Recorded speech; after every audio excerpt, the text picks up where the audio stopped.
إن الحمد لله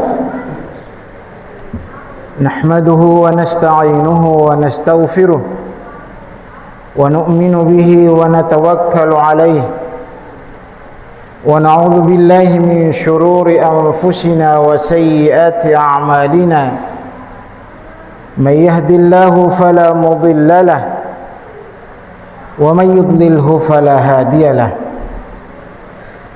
أشهد أن لا إله إلا الله وحده لا شريك له الملك الحق المبين وأشهد أن سيدنا محمدا عبده ورسوله الصادق الوعد الأمين اللهم فصل وسلم وبارك وأنعم على سيدنا محمد طه الأمين وعلى آله وأصحابه الطيبين الطاهرين أما بعد فيا عباد الله أوصي نفسي وإياكم بتقوى الله فقد فاز المتقون كما قال الله تعالى في كتابه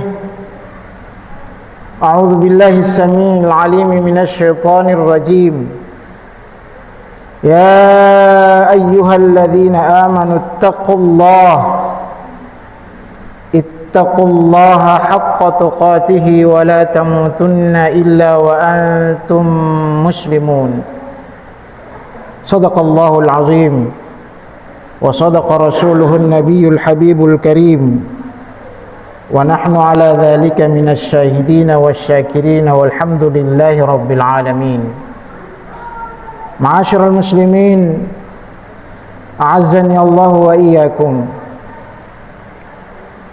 Pertama-tama saya mengajak kita sekalian agar marilah senantiasa kita berucap syukur kehadirat Allah Subhanahu wa taala.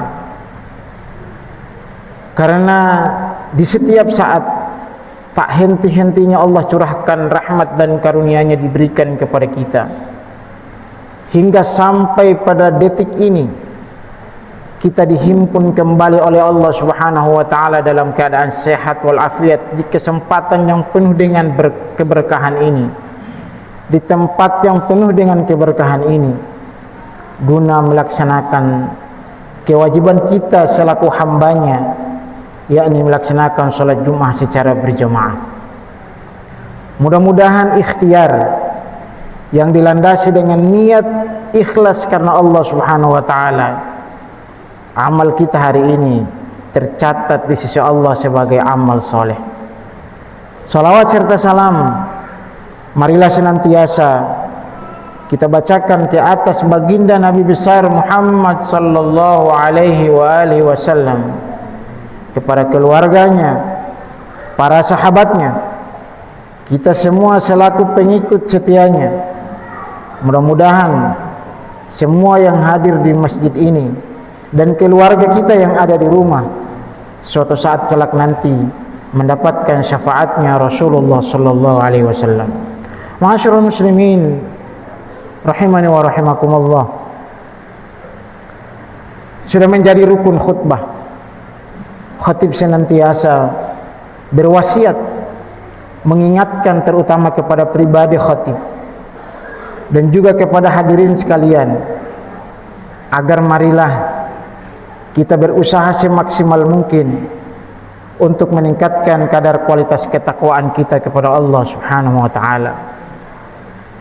Karena semua yang ada di muka bumi ini memiliki keterbatasan eksistensi atau fana, sementara yang abadi adalah ketakwaan. Maka Allah Subhanahu wa taala memerintahkan untuk kita berbekal dengan bekal takwa. Tazawwadu fa inna khairaz zadi taqwa, sebagai bekal untuk menuju keabadian. Ma'asyiral muslimin, a'azzani Allah wa iyyakum. Hari ini kita kembali dipertemukan dengan salah satu peristiwa yang monumental, yakni kita bertemu lagi dengan bulan Rabiul Awal yang menurut sebahagian besar cendekiawan muslim ulama sejarah berpendapat bahwa pada bulan Rabiul Awal, tepatnya tanggal 12, itulah hari kelahiran baginda Rasulullah sallallahu alaihi wasallam. Di setiap tahun kita memperingati kelahiran baginda Nabi sallallahu alaihi wasallam. Peringatan itu mengingatkan kita, menyegarkan memori kolektif kita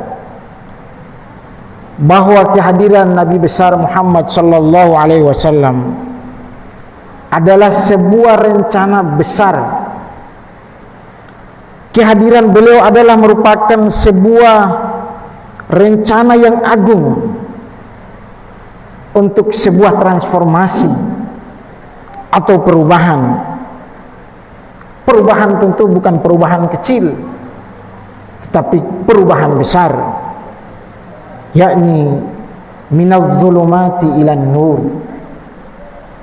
Transformasi atau perubahan besar dari situasi dan kondisi yang penuh dengan kesyirikan, situasi dan kondisi yang penuh dengan kemusyrikan, situasi dan kondisi yang penuh dengan kegelapan, situasi dan kondisi yang penuh dengan kefasikan, situasi dan kondisi yang penuh dengan kemunafikan, menuju kepada cahaya keimanan, pengenalan terhadap Allah Subhanahu wa ta'ala.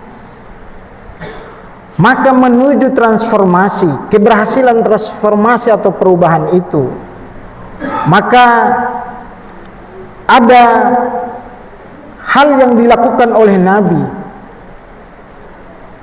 untuk sebuah perubahan besar itu. Salah satu adalah akhlak yang ditampilkan oleh Nabi sallallahu alaihi wasallam. Maka di dalam Quran surah Al-Ahzab ayat yang ke-21, Allah Subhanahu wa taala menginformasikan kepada kita tentang sosok manusia yang paripurna, yang menjadi teladan bagi umat manusia. Laqad kana lakum fi Rasulillahi uswatun hasanah. Telah ada pada diri Rasul itu contoh teladan yang baik. Bagi siapa? Liman kana yarjullah, bagi orang-orang yang mengharap akhirat nanti, wal yaumal akhirah wa dzakarallaha katsira, dan mereka yang senantiasa di setiap saatnya menyebut, mengingat asma Allah Subhanahu wa ta'ala. Ma'asyiral muslimin rahimani wa rahimakumullah. Kalau kita membaca dalam buku-buku sejarah, maka kita menemukan betapa besar kecintaan umat atau kecintaan para sahabat kepada baginda Rasulullah sallallahu alaihi wasallam. Itu adalah kecintaan yang tulus, bukan kecintaan yang ada tendensi-tendensi tertentu. Ada sebuah buku yang ditulis oleh Dr. Ahmad Muhammad Al-Hufi. Buku itu berjudul Min Akhlaqin Nabi. Beliau mengurai tentang akhlaknya Nabi. Dan di dalam khutbah ini tidak mungkin kita menguraikan seluruhnya, tetapi khatib hanya ingin memetik 3 di antara akhlak Nabi yang mulia yang kiranya bisa kita jadikan sebagai cermin, kita aplikasikan dalam kehidupan kita sehari-hari. Ma'asyiral muslimin rahimani wa rahimakumullah. Akhlak yang pertama yang dinukil oleh penulis di dalam bukunya Min Akhlaqin Nabi, yang dilakukan oleh Nabi adalah Nabi mempunyai akhlak selalu memberikan perhatian yang tulus, menghormati secara tulus kepada semua orang, tanpa memandang strata sosial, strata ekonomi, strata pendidikan, suku, bahkan agama. Rasulullah SAW memberikan perhatian yang sama, menghormati secara sama kepada semua orang. Dikisahkan di dalam buku ini bahwa suatu saat Rasulullah SAW mengajak untuk mengadakan permusyawaratan di masjidnya, yaitu Masjid Nabawi. Maka para tokoh, para sahabat yang terpandang sudah berdatangan dan berkumpul memenuhi ruangan untuk dijadikan sebagai ruangan permusyawaratan. Tiba-tiba ada orang yang mewakili orang-orang miskin di wilayah mereka, yaitu bernama Jabir bin Abdullah Al-Bazzali, yang datang terlambat sehingga tempat duduk semua sudah terpenuhi dan dia tidak mempunyai tempat duduk, sehingga kemudian orang-orang yang sudah memenuhi ruangan itu, yang sudah hadir, kemudian mencibir, memandangnya dengan pandangan yang penuh dengan kesinisan. Tetapi dengan kasih sayang Rasulullah sallallahu alaihi wasallam memanggil Jabir bin Abdullah Al-Bazzali untuk duduk di samping baginda Rasulullah sallallahu alaihi wasallam. Dan ketika tidak ada tempat duduk lain, maka gamis yang dikenakan Rasulullah SAW itu dilepas dan diberikan kepada Jabir untuk dijadikan sebagai alas tempat duduknya. Tetapi sudah tentu Jabir bin Abdullah Al-Bazzali ini tidak tega untuk menduduki gamisnya Rasulullah SAW. Kemudian gamis itu diambil dan diciumnya. Lalu kemudian ia mengatakan bahwa, wahai baginda, engkau adalah Rasulullah, engkau adalah pemimpin kami. Rasanya tidak layak untuk duduk di atas gamis yang engkau berikan kepadaku. Ma'asyiral muslimin rahimani wa rahimakumullah. Yang kedua, akhlak yang diceritakan atau yang dinukilkan di dalam buku ini adalah Rasulullah sallallahu alaihi wasallam itu juga suka memberikan penghargaan kepada sahabat-sahabatnya, kepada orang-orang yang ada di sekitarnya. Penghargaan dengan sebutan-sebutan yang baik. Maka sahabat Sayyidina Abu Bakar diberikan sebutan As-Siddiq, Sayyidina Umar diberikan sebutan Al-Faruq, dan seterusnya dan seterusnya. Jadi sahabat-sahabat itu diberikan sebutan atau gelaran yang baik-baik. Artinya sebutan dan gelar yang baik itu merupakan doa kepada sahabat-sahabat kita, tetangga-tetangga kita, masyarakat yang ada di sekitar kita. Rasulullah SAW itu suka memberikan penghargaan dan tidak memberikan celaan, cacian, makian kepada para sahabat-sahabatnya. Ini adalah akhlak yang ditampilkan oleh Nabi di kesehariannya. Ma'asyiral muslimin rahimani wa rahimakumullah. Dan yang ketiga, Rasulullah sallallahu alaihi wasallam itu suka memberikan maaf kepada orang-orang yang pernah menyakitinya. Maka Rasulullah SAW mudah untuk memaafkannya. Dalam sebuah kisah, Rasulullah SAW memberikan maaf kepada orang lain, bahkan kepada musuhnya sekalipun. Khatib kira banyak bacaan-bacaan yang kita jumpai dalam kisah-kisah Rasulullah SAW yang ditulis oleh para ulama. Salah satunya ketika peristiwa Fathu Makkah, ketika Nabi ada di Madinah sudah cukup lama, sudah cukup bala tentaranya, dan sudah banyak pengikut-pengikutnya. Maka suatu saat Rasulullah SAW bersama 10.000 pasukannya mendatangi kota Makkah, dan kehadiran itu bukan untuk melakukan penyerangan, melakukan peperangan, ataupun penyerbuan, melainkan untuk melaksanakan ibadah haji. Untuk Rasulullah bernostalgia di kampung halamannya, karena Nabi itu orang yang perantauan, suksesnya malah ada di Madinah, di negeri perantauan. Jadi Rasulullah SAW berhaji, akan tetapi masyarakat Mekah waktu itu merasa berdosa karena pernah mengusir baginda Rasulullah SAW yang kemudian hijrah ke Madinah.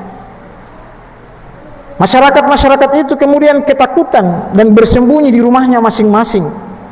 Maka Rasulullah SAW mengundang seluruh penduduk Mekah, kaum kafir Quraisy berkumpul di lapangan, dan Rasulullah kemudian berpidato seperti pidatonya Nabiullah Yusuf alaihi salatu wassalam, sebagaimana dikisahkan di dalam Quran surah Yusuf ayat ke-92. Qala la tathriba alaikumul yaum, kata Nabi, hari ini tidak ada cercaan, hari ini tidak ada makian, hari ini tidak ada balas dendam atas pengusiran dan percobaan pembunuhan. Rasulullah mengatakan, yaghfirullahu lakum, mudah-mudahan Allah mengampuni kalian, wa huwa arhamur rahimin, karena Allah itu adalah paling mencintai, sang maha pencinta di antara para pecinta. Ma'asyiral muslimin rahimani wa rahimakumullah, pada hari ini tidak ada cercaan, itulah yang kemudian disampaikan oleh Nabi. Maka diampunilah seluruh masyarakat Mekah yang pernah mengusir baginda Nabi SAW. Maka atas perlakuan Nabi yang begitu lembut dan penuh dengan pengampunan itu, seluruh masyarakat Mekah kemudian datang dan berbondong-bondong memeluk agama Islam, sebagaimana diinformasikan di dalam Quran, ara'aitan nasa yadkhuluna fi dinillahi afwaja. Itu adalah berkat pendidikan Nabi yang ditampilkan melalui akhlaknya Nabi di kesehariannya. Ma'asyiral muslimin rahimani wa rahimakumullah, itulah di antara contoh karakter akhlak Nabi yang diungkapkan di dalam buku Min Akhlaqin Nabi.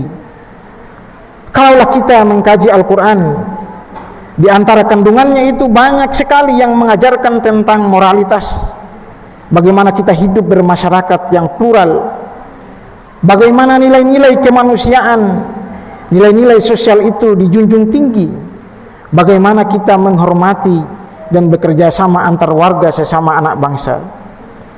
Ma'asyiral muslimin rahimani wa rahimakumullah, kalaulah kita mendengarkan dari segala bentuk tulisan yang disampaikan oleh para cendekiawan tentang akhlaknya Nabi,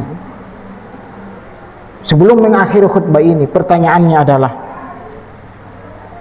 dari sekian akhlak Nabi yang sering kita dengar dari mulut para ulama,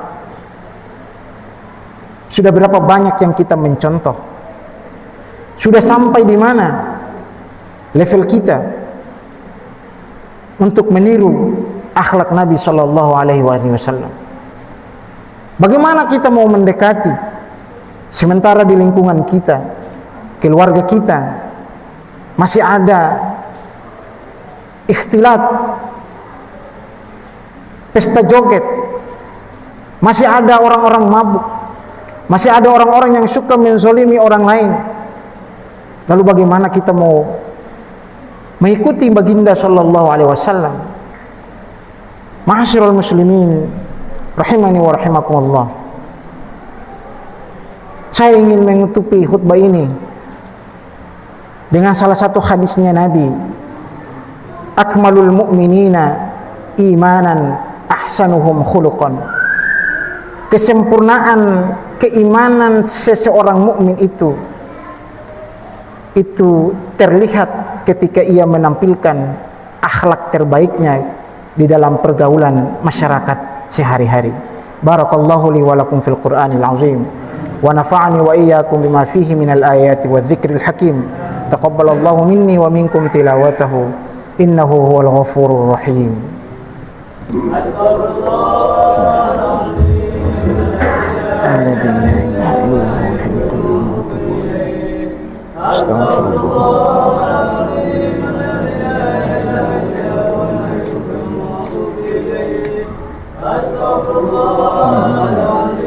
الذي لا إله إلا هو الحي اللهم صل على سيدنا محمد وعلى آل سيدنا محمد. اللهم صل وسلم.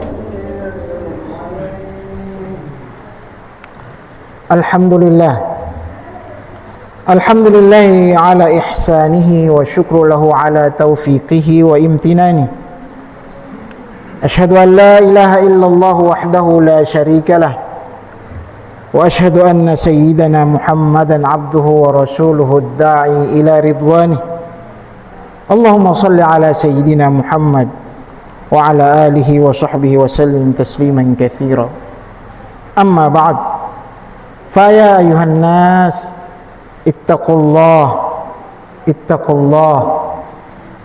الله فيما أمر وانتهوا عما نهى، واعلموا أن الله أمركم بأمر بدأ فيه بنفسه وثنى بملائكته بقدسه، وقال تعالى: إن الله وملائكته يصلون على النبي يا أيها الذين آمنوا صلوا عليه وسلموا تسليما. اللهم صل على سيدنا محمد وعلى أنبيائك ورسلك وملائكة المقربين، وارض عن الخلفاء الراشدين أبي بكر وعمر وعثمان وعلي، وعن بقية الصحابة والتابعين وتابع التابعين لهم بإحسان إلى يوم الدين، وارض عنا معهم برحمتك يا أرحم الراحمين. اللهم اغفر للمؤمنين والمؤمنات والمسلمين والمسلمات الأحياء منهم والأموات. اللهم ادفع عنا البلاء والوباء والمنكر والزلازل والمحن وسوء والفتن ما ظهر منها وما بطن عن بلدنا هذا خاصة وسائر البلدان المسلمين عامة يا رب العالمين. اللهم ارحمنا بالقرآن العظيم واجعله لنا إماما ونورا وهدى ورحمة. اللهم ذكرنا منه ما نسينا وعلمنا منه ما جهلنا وارزقنا تلاوته آناء الليل وأطراف النار واجعله لنا حجة يا رب العالمين. ربنا آتنا في الدنيا حسنة وفي الآخرة حسنة وقنا عذاب النار، والحمد لله رب العالمين. عباد الله، إن الله يأمر بالعدل والإحسان وإيتاء ذي القربى وينهى عن الفحشاء والمنكر والبغي يعظكم لعلكم تذكرون. فاذكروا الله العظيم يذكركم واشكروه على نعمه يزدكم ولذكر الله أكبر والله يعلم ما تصنعون.